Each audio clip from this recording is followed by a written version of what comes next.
Hey guys, Sundown Rider here. This is going to be my chapter review to Nanatsu no Taizai 218, So We Meet Again. Now, just before I go on to that, I want to quickly talk about Fairy Tale 536. I don't know what the title was. I can't be bothered to check, really. I think it was something about wild flames.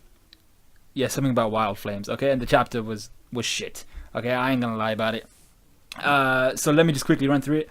The OP overpowered ass, basically invulnerable, immortal Zeref got beat. Okay, that was complete and utter bullshit. The fact that it happened in like 2-3 chapters, that was bullshit by itself. So how it happens, Natsu gets like he sets his soul alight with his flames of wild emotion, like basically Nakama power again, his friendship armor again, and he burns away freaking Zeref's time, and he burns away his magic somehow. And I'm just like, what? This guy is he's combined with very what's it called with the ultimate fairy tale magic. I forgot what it's called. This is how bullshit it is. I even forgotten the name. But he's combined with that. He's got infinite magic reserves, infinite magical power, and he can basically. He's been shown to spin back time, and he's basically invulnerable. Any damage he sustains, he's fine. So that was bullshit. I was like, yeah, he just got killed because he needed to get killed. He was basically written in. He wrote himself into a corner. Hiro Mashima, and he fucked it over. But this was to be expected. I'm not too salty because I was expecting this all along. So it was kind of a what the fuck moment, but I don't really care. It's fairy tale, I just read it because even I do get some semblance of enjoyment out of it when some badass shit happens. But stuff like this, it just makes me wonder. So then we have Ichiya and Anna push Acnologia into the ravines of time with a dead Christina, which really shouldn't be flight capable at the moment. It's completely wrecked, and then it was able to go into its like freaking light speed mode, even though it's completely wrecked. I mean, the thing's a wreck, and it's still functioning normally, so that pissed me off a bit as well. But they needed to get rid of Acnologia again, so they just did that. I like the fact that Natsu's arm was burned up, but the whole reason why was a bit shit because he set his soul alight. I was like, what the fuck? But yeah, so and then Natsu does stupid move number 500,010,010. He leaves Zeref to Mavis because Mavis is still gonna do some shit, even though it's been proven the bitch can't be trusted. She made the stupid move of giving away her infinite magic reserves to Zeref. I forgot what the move was called. It's very hot to biatch give away very hot. So yeah, that was my thoughts on Fairy Tale 536. I didn't think it was particularly good, but what were you expecting? It's Fairy Tale. So let's cleanse our palates of that disgusting ass chapter and move on to Nanatsu no Taizai. Now, in all honesty, Nanatsu no Taizai wasn't a particularly great chapter. It was okay, but it was once again, it was like last chapter where it's closing off the arc, so it's not going to be a particularly. It's like the One Piece party chapters you get. They're not particularly good, but they're there to finish off the arc. They're there for completeness. So end of last chapter, beginning of this chapter, Diane stops Gartha. They get in a scuffle. I like the fact that even though Gartha's breaking down, he's on the verge of basically collapse because of these memories returning. He's still shooting his like little particle things at Diane, and he's going pew pew pew pew pew. I was like, yo, this guy, he's such a troll. I like that. I like that they kept that aspect of Gartha. He's on the verge of collapse, but he's still doing something like that. So we get Diane. She's dodging all of those shots. She's doing it while dancing, which is what she's learned from being in Dolo's body in that time, in that kind of reversing of time or whatever it was that whole arc that we've just come out of. So she's learned how to dance, do the giant's dance through being in Dolo's body, and she gets up to a power level of like 15,100, I think it was. Yeah, it's 15,100, and I didn't think that was particularly high, but Gartha was impressed. And the fact that she said she could have gone even further, I would have preferred to have seen that translated. I'm not sure what the original Japanese said, but if she said I could have gone a lot further, that would make more sense, because she didn't seem like she was maxing out or anywhere near maxing out. Especially because then Gartha escapes and runs into King, whose power level was 41,600.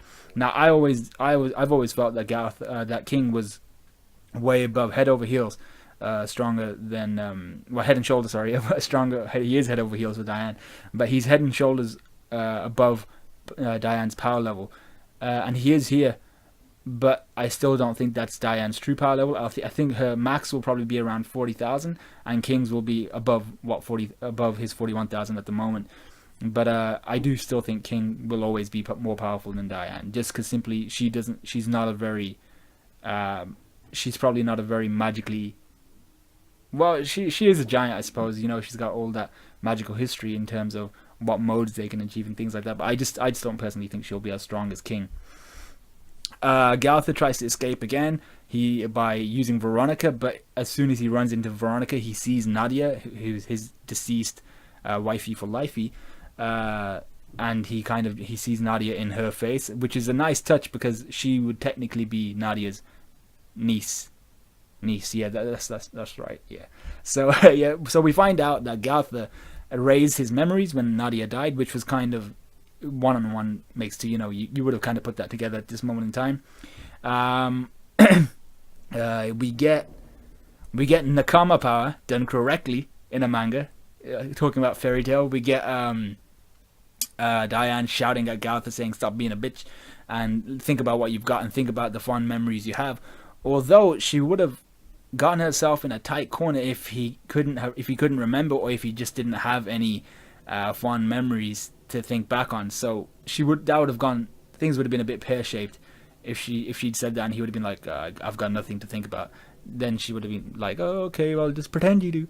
But yeah, so that was pretty cool. I like the way they did that. Nakama power done correctly.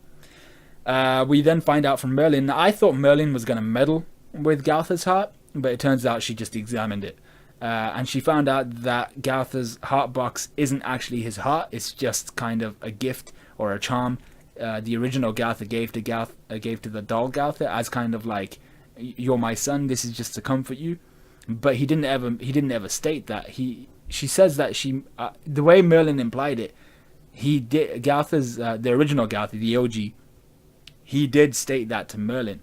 So she must have come in contact with him somehow, some way, which is kind of cool. I mean, it brings up a whole new realm of how old Merlin is.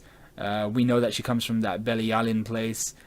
She's a daughter of Belialin. She's from that place. But we know the commandments were shocked when they heard that. But we still don't really we don't know anything about that. So the fact that she may have come into contact with the OG Galtha is pretty cool. Yeah, so Galtha doesn't that heart box isn't his heart. There's no such thing as heart magic. Well, not at the moment. Well, not that type of heart magic. But he's always had one himself. He has a heart technically inside him. He can't rip it out, even though I have no idea where it is, because he kind of opened up his chest and that heart box was there. So yeah, you know, he does have a heart somewhere. He's a demon. So then at the end of the chapter, all sins are gathered again, and we're going to move on to the next chapter. The next chapter's title, it was something like A Hero's Day Off. So we're going to get a few, filler chapters. We're going to get a few chapters which just aren't going to be that great, I think. They're just going to be a bit mess around, a bit dossy. But, you know, that's just going to let us settle down again until we get onto the hype train again. So, yeah, I like this chapter. It was about a 6. To be honest, nothing really happened. We just got a little bit of a reveal about Galtha's heart. Not anything people hadn't put together yet.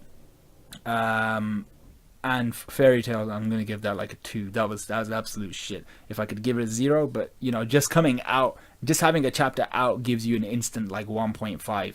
But yeah, so they get a 2. This chapter for Nanatsu no Taizai about a 6.5. It wasn't bad, but there just wasn't anything. There wasn't anything that you could dig into, really. It was just a chapter to close off the arc. So let me know what you guys thought. Like, comment, subscribe, and all that good stuff. I've kept this below 10 minutes, thank God. And I'll talk to you guys in a bit.